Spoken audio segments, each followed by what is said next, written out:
Yo. Over the Influence podcast. Over the Influence because we over all them other influencers y'all used to watching, you know what I'm talking about. I'm joined here with Champaign. I'm definitely over the influence. I'm over all the bougie shit, all the bad bitches, all the passport bros. I'm over all of it. And I'm here to complain. That's what I came here to do. That's what the show's gonna be about. Type shit. You feel me? You look nice. I see you came dressed like me. Try to do what I could do when I could do it. Clearly you was trying to dress like me. First it was the glasses. Now it's the jacket. I feel like, do you be watching the Tia Kemp videos? The who? Tia Kemp, Rick Ross' baby mama. Oh, nah. Oh my I don't keep up with them. them. Doing like this little shimmy.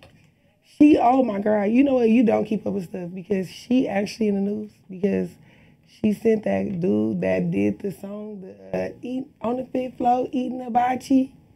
You know the song? Who the fuck is the hibachi nigga? His name like Boss Man. Oh, that's the nigga that they been using the shrimp emoji for? Yes. Oh my goodness. Cold world. You know why I got the shrimp emoji? Tia busted his whole, I guess somebody sent the video of him like laying in the bed naked, asleep. And she said, I ain't about to be going back and forth with no button dick. Damn button? Sheesh. And then she posted that video. Then another video came out right behind it of him like getting a Bucci egg. I swear to God.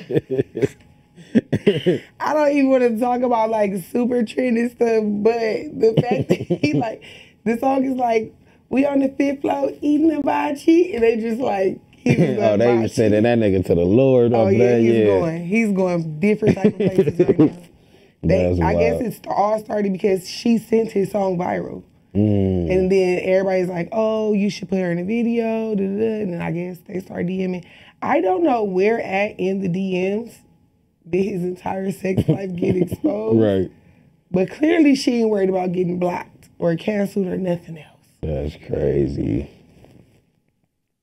So, I don't really want to talk about the Super Bowl, but you went on a cruise. How was the cruise? Oh my goodness. Let's not talk about the Super Bowl, but the cruise. Okay, so have you ever heard of the Super Bowl cruise? Yeah. Okay. So my brothers and some of the homies used to go every year.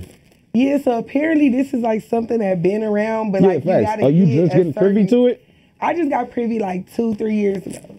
Oh, okay. But apparently like this is something that you learn about when you get of age. Do you know like it's like different things you know about? Like when you're under 18, you learn about like the popping bars and then you finally get to go to the bar.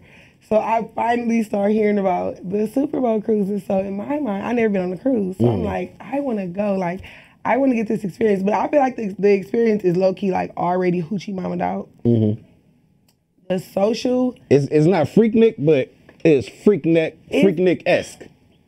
There you go. It's Freaknik-esque. Because I was telling somebody, I was like, you can have as much fun on that boat as you want to have. Like, if you want to have more fun than everybody else on the boat, it's not that hard to do what it takes to be like the instant life of the party because everybody's on this one boat. So it was so crazy. First and foremost, this is not a private boat. This is a public boat. So there are other people on this boat that had no idea that this was that they were about to that this was the nigga Super Bowl cruise. Listen, I got into it with a person of the Caucasian specifics, and I was like, I know he's somewhere telling his friends right now. I got into it with a nigga on that boat. I don't know what we're going to have so many bleeps in our show from just like saying hella inappropriate shit. But he was making me so mad, and I was like, I just don't think you, as a Caucasian person, want to be upset in a boat full of black people. Right. Even though I'm just one black person. Nah. All you got to do is throw a hat in the air now. You feel me? You talk that Montgomery shit. Everything. This how you know it's bad, because somebody that had nothing to do with me nor my party leaned over to me and was like, hey, everything's straight, right? He was like, it ain't no white chairs here, just wooden ones. That shit gonna hurt. The call to the wild has begun. So in the call to the wild, the way the boat is set up, you can't use your own money. Yeah. Like, you can't use cash, you can't use your card. So all that big Boston shit is really out the window unless you snuck some bottles on now. I knew about a few bottles. I had access to some bottles. But like I said, everybody was not aware of what the experience was gonna give. So they did not know how to come. So the thing was like, you have your cell card. Now, I don't know if this is true. I think they did this because it was black people on that boat. Mm-hmm. They made it to where you can only get one drink per like swipe.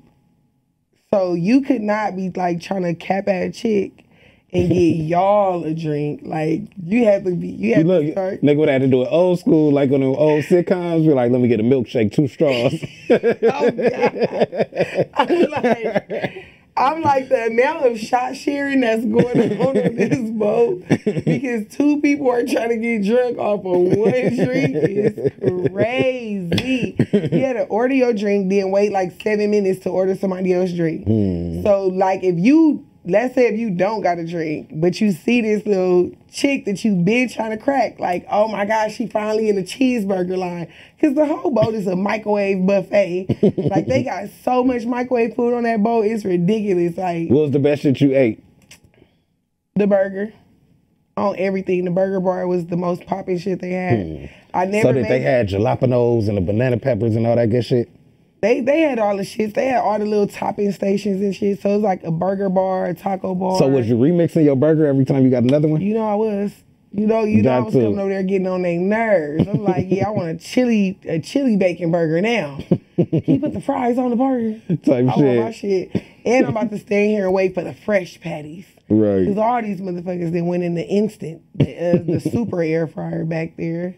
So, the boat was cool though. They had like they so cold on the boat. They got 4 more restaurants on the boat, right? Like 4 more restaurants. Do you know they're serving the same food that's on the buffet?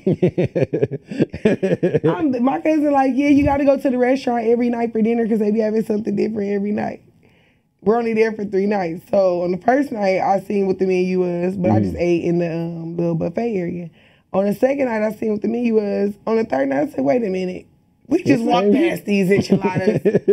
They're serving us the food. And then they would not alter nothing. Like, I told them I wanted lime instead of lemon. They was like, it's only limes at the bar. Wow. I'm like, okay, go get one. They're like, oh, no. I said, man, y'all pissing me off on this goddamn boat. It was making me mad. But the social separation on the boat was crazy because it was like, for a girl, like, and let's say I really wanted this drink. I'm trying to get tipsy on the boat, trying to ride the boat. So, but I don't want it from this dude because I know you about to talk to me for the whole 7 minutes that you gotta wait. That nigga feel like that drink. You a drink. And he feel like that drink is a stake in the ground. That's what I'm saying. Like, I feel like I was so happy that I had access to liquor. My number one flex on the boat the whole weekend was that I already had a cup the whole day. Like, I was leaving the room with a cup with something in it. I was making sure I bumped into the homies with the bottles, like, put something in it. Because the level of the way that I could just not have to talk to you because you're trying to buy me a drink. I had some macaroni shit going on. Because, you know what I mean? I don't know how to let people down. Do you know how to break up with somebody? Have you ever broke up with somebody? I'm very good at that. I do not know how to let it go. I'm not the type of nigga to want to break up, per se. You feel me? Like, I'll fight for my relationship and or situational shit. For real? You feel me? But if shit get too weird, I cut it off like that. I don't have a problem with that. When I tell you I'm still breaking up with somebody I broke up with, like, did you see my post about the roses? No. All right, so we did also survive Valentine's Day. Bruh, my ex from like 5 years ago, right? We broke up. It was like so ghetto. It was like a very ghetto experience, right? Out of state. This is the dude, to get away from him, I literally like jumped over a 3rd floor balcony and walked to the airport. Oh, that's crazy. And let me tell you, the nigga was not abusive or nothing. He just was getting on my fucking nerves. Like, a nigga gotta be cringe for you to jump off the 3rd floor? He locked Like, me in it ain't the even- house. You know them double locks? So that's still abusive. It wasn't physically abusive. That's still abusive. The nigga, if a nigga held you captive, Like, that's for sure abusive. I'm on day 2 of being in this motherfucker. That's house. mental anguish. I feel like it. That's why you so cold on these niggas now. You still ain't healed, Queen. Don't call me Queen. You're gonna send me I could never want to hear Good Morning Queen. No, it's Grand Rising Queen. Ooh, what the? Ooh, it hurt. Rising from where the hell you put me through? Oh. This motherfucker, so we had this ghetto ass breakup. He used to be like, when I say like mentally dependent on cheating. That's crazy. Like his brain had to juggle 2 bitches. And I was like a favorite bitch in this juggling cycle. So here's the caveat. If you gotta be on a team to be the captain, you know what I'm saying? That's pressure. I don't want I never want to be, I'm so sorry, I do not want to say this, but if I got to be on the team, baby, I want to damn near be the 6th man. I'm just hanging out, just come off the bench, get your team real quick. I'm here for what they call it, team spirit. I'm making sure everybody got jackets. I'm making little custom jackets and shit because I know I ain't gonna play today. But my spot is secure. I'm getting the ring at the end of the season like everybody else. I'm not mad, which is why the bowl experience was crazy because I got a drink. I don't need you, Jerry. Right. This hot shit you popping, I'm out. And I was up there being a Cowboys fan. You know, it was like deranged criminalism. People was talking to me crazy. After the Niners lost, all them niggas in them Niner jackets was trying to talk to me in the Cowboy poncho. After we beat ourselves. And them new rules are stupid as shit. How do y'all change y'all rules all the time? Do you think it's rigged? Well, I think anything you can gamble with is rigged. Type shit. Like, if you can gamble, it gotta be rigged because it's like 8 billion people in the world and like at least 3 billion of them got access to gambling. And the way I don't even gamble and I be getting free picks texted to me. So if you texting the pick to 10 people and then those 10 people texting to 10 people, I think somebody decided. Like, I think somebody is deciding. But I'm gonna keep it real. Like, I think some niggas is just really good at knowing the odds. But then there's literally niggas sitting around a fucking fire, a cauldron, you feel me, with fucking virgin bitches fucking serving them charcuterie. And they're actually like, who y'all want to win on Sunday? You know what I'm saying? That's different than sharing the picks. Did you watch Squid Games? I did. I love Squid Games. That's like the basis of Squid Games. Was like they always knew who was gonna win. Mm-hmm. They just made you motherfuckers fight for nothing. So the vote was crazy. I don't think I would ever get on a what you called it, Luke-esque, Freaknik-esque, Freaknik-esque, yeah. I don't think I ever would. I'm gonna tell you about this. This episode gonna come out and this person gonna see this story and they're gonna text me about it. But I gotta tell you this story because. All right, so I randomly met this dude on the boat, but I didn't meet him on purpose. I guess he like had already seen me. And so boom, he seen me, then he seen me again. Then we almost bumped into each other. And that's when he became existing to me. Like prior to that, I only existed to him. He was an NPC at first. Just another player. Just another player on the board. So boom, now we know each other, right? Very brief interaction. So, but he hesitated, kept on going. So when he see me again, this is on Sunday. Now, remember what I told you? We only on this boat until Monday morning. So I feel like Sunday was pressure day.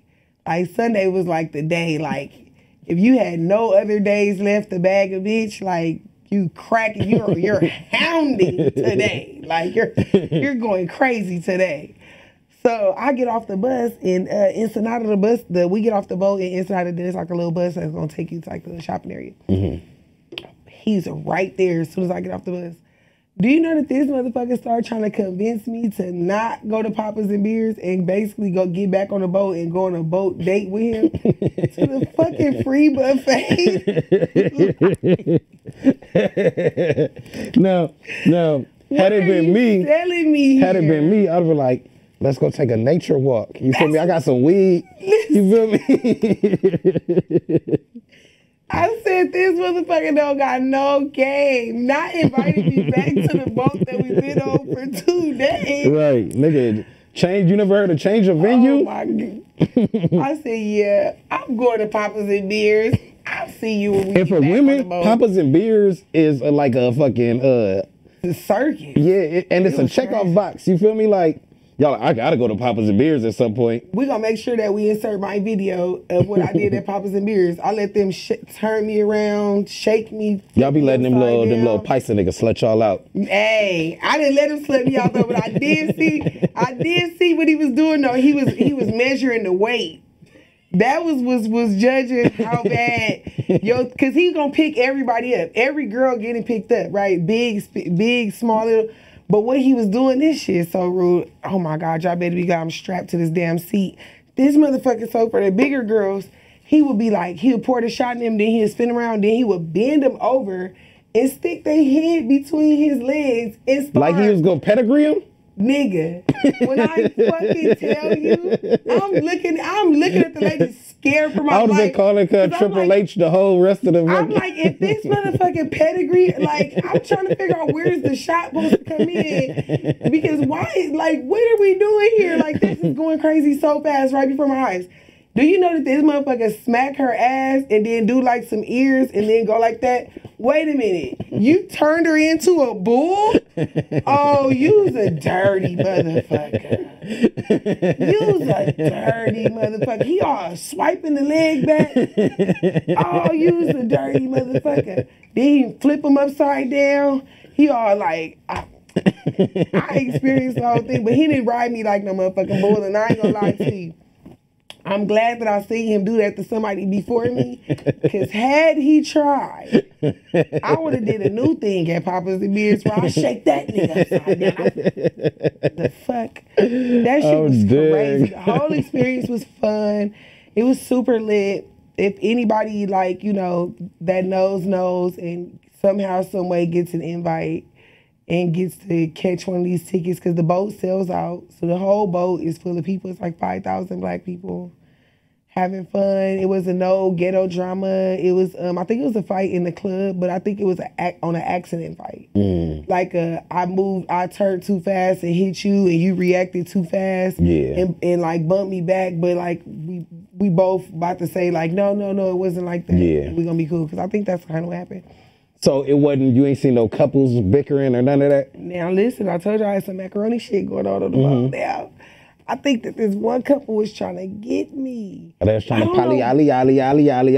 upside down pineapples. You heard about those? Hell no. Oh my goodness. I heard on the boat that like the swinger couples be putting like pineapples and stuff on their door. They the real Illuminati. Listen. It was a couple of people trying to throw some selective little private parties on that boat. It was kind of crazy. I made sure I played it low key. At one point, though, I did have a little funny thing going on where I physically was like ducking through the club trying to run from somebody. Because so the dude started getting smart, because ain't no service on the boat. Wi-Fi was $75 a day. $75 a day? $75 a day. I want to say that's highway robbery, but that's open sea robbery. I said, oh yeah, ain't no laws on the water. Maritime law. I said, oh no. That's crazy. No, ain't no cap. I gotta start. I should buy me a boat and just put a satellite on it and float next to Carnival and charge $50. Right. Right. Don't stay out of just be in their vicinity with the $50 Wi-Fi, scooping it up, because I wasn't paying it. So that was another thing on the boat. It was so easy to not have to give your number or nothing to nobody. So you know me, I'm just handing out the 818 number, you feel me? Like, I've been having the 818 number since a sidekick. I'm really like that deep in like the underworld life of singleism. Whenever I get a man, I be having to delete Google Voice off my phone altogether, because like the urge to give somebody my real fake number that's actually a real number, but it's actually a fake number, it comes upon the me. inception on that is crazy. Listen. I had so I go in the club.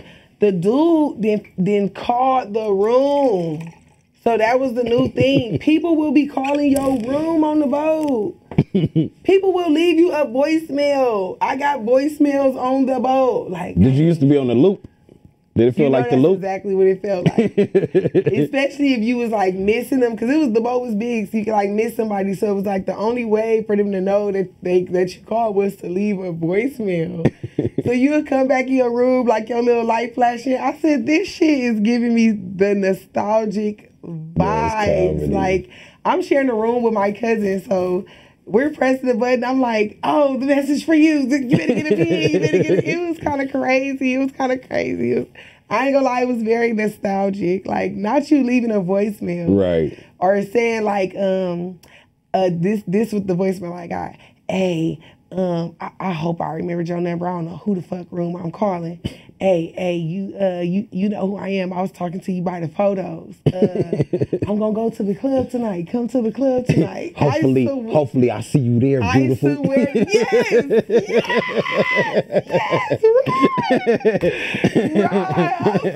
I feel like I'm trapped in like 1980s Playboy penthouse scene or something. Like, not you talking about. That's like Craigslist personals. It's like the loop. It's like motherfucking, what was that movie where Pleasantville, when everything was in black and white, and then them two motherfuckers came and started teaching them everything? Yeah. Oh my God. That's how they was doing. Motherfuckers was fucking. They was all of a sudden in color.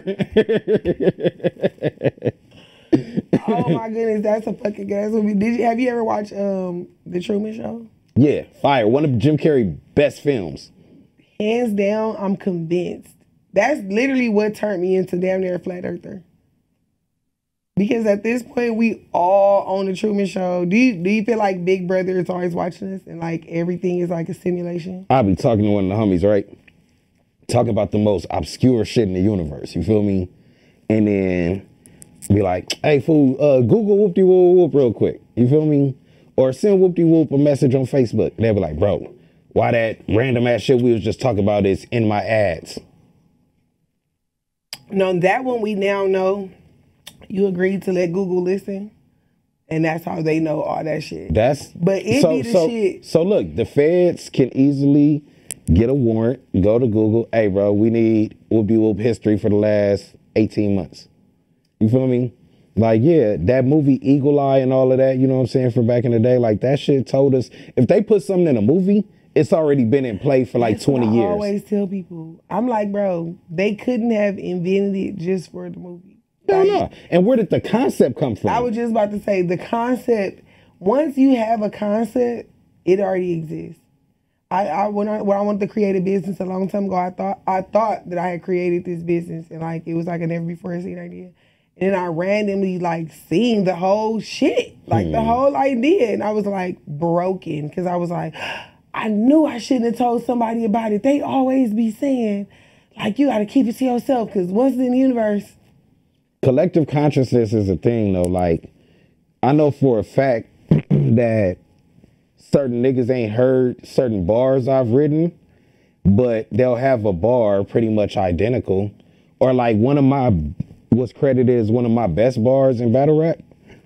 When the clip got posted after the battle dropped, you know how many people was like, I knew I should have used that in my last battle instead of saving it. I had some shit just like that. I be seeing that kind of, and then I ain't gonna lie, I watch so much battle rap that I be like, I be catching when somebody, well, when it sounds like somebody used somebody else's bar, but like put the spin on it, and then I be seeing people argue, and they be like, motherfucker, I never even seen your raps. It's like, and sometimes, a lot of times niggas be studioing. A lot of times niggas be studioing because sometimes niggas will be there and act like they didn't hear you say it. You feel me?